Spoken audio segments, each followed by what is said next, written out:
Namaskaram. இன்னியோட proverb.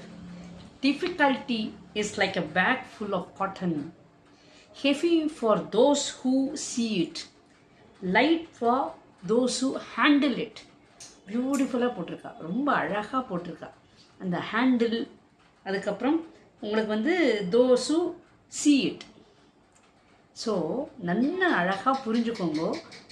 எதுவுமே இந்த கஷ்டங்கள் எதுவுமே பார்த்தா பெருசாக இருக்கும், ஆனால் அதை நம்ம முயற்சி பண்ணி உள்ளே புகுந்துட்டோம் அப்படின்னா லைட்டாக இருக்கும். பியூட்டிஃபுல்ங்க, நிஜமாக ரொம்ப உண்மை. இந்த ப்ராவர்ப் எழுதினவர் ரொம்ப அனுபவப்பட்டு கரெக்டாக அழகாக சிம்பிள் வேர்டிங்ஸில் போட்டிருக்கார். இதை விட சிம்பிளாக போட முடியாது. நம்ம சயின்ஸ்லலாம் நம்ம படிச்சிருப்போம், எது வெயிட்டு அப்படின்னு ஒவ்வொன்றுத்தையும் இந்த காமன் பேலன்ஸில் வச்சு பார்த்தோன்னா எது வெயிட்டு அப்படின்னு. ஸோ அப்படி வரும்போது ஒரு காட்டன் பார்த்தீங்கன்னா, காட்டன் ரொம்ப லைட்டாக இருக்கும். பட் அதை அந்த வெயிட்டுக்கு ஈக்குவலாக வைக்கணும் அப்படிங்கும்போது நிறைய காட்டன் வச்சாதான் அது வெயிட்டு. ஏன்னா காட்டன் தனிப்பட்ட முறையில் இட் இஸ் ரொம்ப லைட்டு, ஃபுல்லாக ஊதிடும், பறந்து போயிடும். அந்த மாதிரி அவ்வளோ லைட்டு. ஸோ இப்போ 1 கிலோ நம்ம கல் வச்சுருக்கோம் அப்படின்னா அந்த 1 கிலோ கல்லுக்கு பார்த்தேன்னா காட்டன் எவ்வளோ நிறைக்கணும் தெரியுமா? அவ்வளோ நிறைச்சாதான் அது 1 kg ஆகும். அந்த மாதிரி.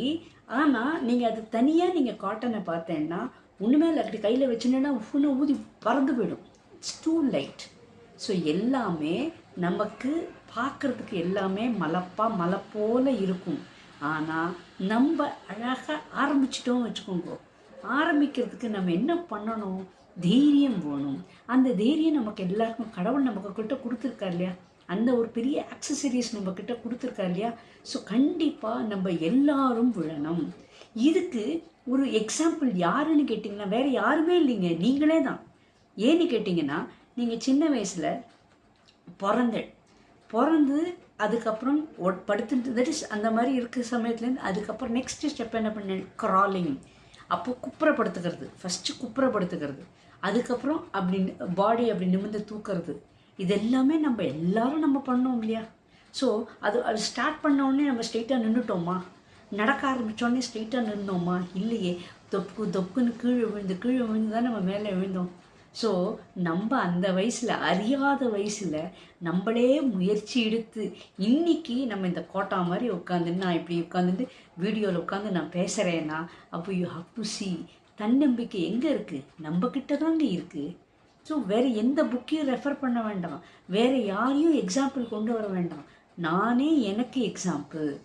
சைக்கிள் கற்றுட்டோம். இப்போ சைக்கிள் கற்றுக்கும் போது அந்த பெடலிங் இப்படி தான் பண்ணணும் அப்படின்னு நம்ம சொல்லி கொடுத்தாலும் அந்த பெடலிங் பண்ணி அதை ஃபஸ்ட்டு பாடியை நம்ம பேலன்ஸ் பண்ணிக்கணும். அந்த பெடலிங் பண்ணும்போது அந்த கரெக்டாக நம்ம பேலன்ஸ் பண்ணிக்கணும். அப்போது நம்ம உடனேவா கற்றுட்டோம், கீழே விழுந்தோம், 2 வாட்டி முட்டியில் அடிபட்டது, ரத்தம் வந்தது. அதுக்கப்புறம் இப்போ நம்ம காரை கூட ஓட்டுறோம். எவ்வளோ பெரிய பெரிய வேலைகள்லாம் நம்ம செய்கிறோம். ஸோ தன்னம்பிக்கை எங்கேயும் இல்லைங்க, நம்மக்கிட்ட தாங்க இருக்குது. அதை நம்ம நிறைய கொஞ்சம் வளர்ந்ததுக்கப்புறம் நம்ம என்ன பண்ணுறோம்? மறந்து போய்டுறோம். கிடையாதுங்க. ஸோ எல்லாமே கடவுள் அழகாக நமக்கு எல்லாம் கொடுத்துருக்கு. ஸோ நம்ம உபயோகிக்காமல் நம்ம மேலே தான் தப்பு. ஸோ கண்டிப்பாக விழணும். விழுந்தால் தான் நம்ம எழுந்துப்போம். எல்லாத்துலேயுமேங்க சின்ன சின்ன விஷயங்களில் பார்த்தேன்னா கூட அதுக்குன்னு விழுந்துனே இருக்கணும்னு நான் சொல்லலை. விழுந்தால் உடனே நம்ம தளரக்கூடாது, பயந்துடக்கூடாது. நிறைய பேர் பயந்துடுறான், ஐயோ வாழ்க்கையே போச்சு, நான் கீழே விழுந்துட்டோம், அப்படி கிடையவே கிடையாது. விழுந்தாதான் இன்னும் ஒரு புத்துணர்ச்சியோடு நம்ம எழுந்துப்போங்க.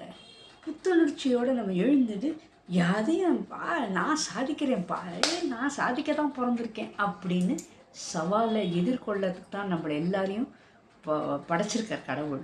நிஜமாங்க, சவாலை எல்லாத்தையும் எதிர்கொள்ளணும். அதுக்கு எல்லா ஆக்சசரிஸும் நம்மக்கிட்ட கடவுள் கொடுத்து தான் நம்மளுக்கிட்ட அனுப்பிச்சிருக்கார். ஸோ நம்மக்கிட்ட இல்லை, முடியாது, தெரியாது அப்படிங்கிறதே வரக்கூடாது. முடியும், பண்ணுவேன், சாதிப்பேன், வெற்றி வருவேன் எனக்கு அப்படின்னு தான் நம்ம பல அந்த மாதிரி வார்த்தைகள் தான் நம்ம சொல்லணுமே ஒழிய என்னால் முடியாது, எனக்கு தெரியாது அப்படின்னு நம்ம தளர்ந்து உட்காரக்கூடாதுங்க. எதுவுமே எந்த ஒரு சின்ன விஷயமானாலும் படிப்புலேயும் சரி நீங்கள் சின்ன வயசில் நம்ம எல்லாருமே ஆனா ஆவன்னா ஏபிசிடி எல்லாம் நம்ம கற்றுண்டோம். ஸ்கூலில் ரொம்ப அழகாலாம் சொல்லி கொடுத்தா, அழகாக ஹோம்ஒர்க்லாம் கொடுத்து நம்மளை எழுத வச்சா. ஃபஸ்ட்டு எழுதும்போது இந்த மாதிரி லெஜிபிளாக எழுதினடா. இப்போ நான் எழுத சொன்னால் சூப்பராக எழுதுவேங்க. நான் பல ஸ்டைலில் எழுதுவேன். ஆனால் அன்னைக்கு நான் முதல்ல பென்சிலை கையில் பிடிச்சி அந்த நோட்டில் எழுதும்போது எவ்வளோ இம்ப்ரெஷன்ஸ் வந்தது, எவ்வளோ பேஜஸ் கிழிஞ்சு போச்சு. கொஞ்சம் யோஜனை பண்ணி பாருங்க. அப்போ அதுக்கோசரம் நம்ம கற்றுக்காம இல்லையே. தத்தக்கா புத்தக்கான்னு பண்ணி நம்ம இன்றைக்கி ஏ டு இசட் வரைக்கும் கற்றுன்ட்டோம் இல்லையா. எல்லாம் நம்மக்கிட்ட தாங்க இருக்குது. ஸோ கண்டிப்பாக தளரவே விடக்கூடாது. ஸோ பஞ்சு என்ன அழகாக சொல்கிறா பாருங்க. டிஃபிகல்ட்டி அந்த 1 கிலோ கல் வச்சா அந்த 1 கிலோ கல்லுக்கு பஞ்சு எவ்வளோ ஆகணும், கிட்டத்தட்ட அவ்வளோ ஹைட்டில் இருந்தால் தான் அது ஈக்குவல் 1 kgக்கு ஈக்குவல் ஆகும். பிகாஸ் அதோட வெயிட் ரொம்ப கம்மி. இப்போது கல் வச்சோம் வச்சுக்கோங்களேன், ஒரு பாறாங்கல்லோ இல்லை கூழாங்கல் அந்த மாதிரிலாம் வச்சோன்னா ஒரு 4 கல் வச்சானே 1 kg ஆகிடும். ஏன்னா ஒரு கல்லுமே நல்ல வெயிட் இருக்கும். ஸோ இந்த காட்டன் அப்படிங்கிறது வெயிட்லெஸ். ஆனால் இந்த வெயிட்டோடு இதை கம்பேர் பண்ணி பேலன்ஸ் பண்ணணும் அப்படிங்கும்போது அதுக்கு குவான்டிட்டி ஜாஸ்தி வச்சா தான். இப்போது ஏங்க இவ்வளோலாம் எதுக்குங்க போனோம்? சிப்ஸு, பொட்டேட்டோ சிப்ஸு எல்லாருக்கும் பிடிக்கும். பொட்டேட்டோ சிப்ஸு, அந்த பொட்டேட்டோ சிப்ஸு நீங்கள் 1/2 கிலோ வாங்கி பாருங்களேன். 1/2 கிலோ எவ்வளோ வருது? எவ்வளோ வருது ஏன் தெரியுமா? Because it is light. அதனால் உங்களுக்கு அந்த 1/2 kgங்கும் போது it comes large in quantity. அதே கொஞ்சம் நீங்கள் வேறு ஏதாவது வாழைக்காய் சிப்ஸோ அந்த மாதிரிலாம் பார்த்தோன்னா குவான்டிட்டி கம்மியாக தான் இருக்கும். Because each and every thing is weight. அது சயின்ஸ் பிரகாரம், ஒரு ஃபிகர் பிரகாரம். வாழ்க்கைங்கிறது எப்படின்னு கேட்டேன்னா, நம்ம விழுந்து எழுந்துக்கணும். இது கடவுள் நம்ம முதல்லையே அழகாக சொல்லி கொடுத்துட்டு. 1 வயசுக்குள்ளே நம்ம என்னெல்லாம் அட்டகாசம் பண்ணியிருக்கோம். 1 வயசு இல்லை, 3 வயசு வச்சுக்கோங்களேன். 3 வயசு வரைக்கும் நம்ம என்னெல்லாம் அட்டகாசம் பண்ணியிருக்கோம். யோசனை பண்ணுவேன். அம்மா அப்படின்னு நான் சொல்கிறதுக்குள்ளேயும் புத்கான்னு எல்லாமோ வளரி அதுக்கப்புறம் தான் அம்மா அப்படின்னு வருது. ஸோ எல்லாமே நம்ம தாங்க காரணம். நம்மக்கிட்ட தாங்க எல்லாம் கடவுள் ரொம்ப அழகாக கொடுத்துருக்காருங்க. நம்ம யூஸ் பண்ணாமல் இல்லை, பண்ணினால்தான் இந்த மட்டுக்கும் இருக்கும்.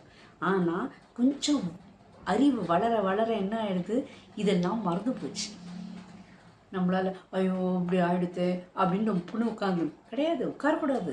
ஓடு, ரன், விழுந்துரு எழுந்துரு. இப்படி தாங்க, இது தாங்க வாழ்க்கை. சப்ஸ்கிரைப் பண்ணாதவா சப்ஸ்கிரைப் பண்ணுங்கோ, லைக் பட்டன் ப்ரெஸ் பண்ணாதவா பண்ணுங்கோ, கமெண்ட் அடிக்காதவா கமெண்ட் அடிங்கோ. And if you find my messages informative, try to share among your contacts.